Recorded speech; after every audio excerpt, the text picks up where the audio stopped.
The romanticism was more about the fact that this was going to become their country, that the American Indian footprint would be gone.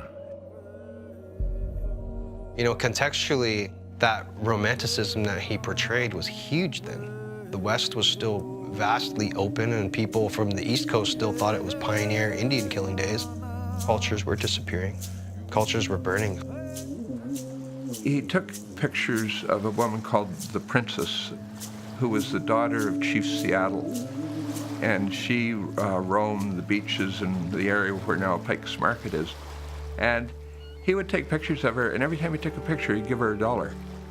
She told him that she would rather get paid to get her photo taken than to dig clams because it was a lot easier. And that kind of speaks to her life at the time, and it speaks against that whole romantic vision of natives, you know, that she was just saying this is a lot easier to sit here and get my photo taken than to be on the beach. And I said, have you ever heard of a film on the Northwest Coast by Edward Curtis? And he looked at me silently for a while and then said, we have a copy. Curtis had a script, but my grandfather produced it in his way to try to tell a story about the way things were. Many of the actors were uncles, great aunts, and grandmothers.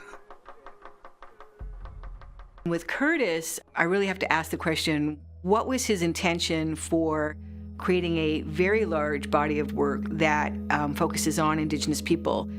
Was it to be exploitive? I didn't look at it and say, this is who I am, this is my culture, it was preserved. I looked at him and just saying he wanted to learn something, and he came to us to learn it and to document it. He was able to offer a lot of very powerful images that connected myself to a culture that I was always kind of really yearning for. There is a soul in this photo. Your spirit is activated when you see these people, when you see somebody that looks like you should look.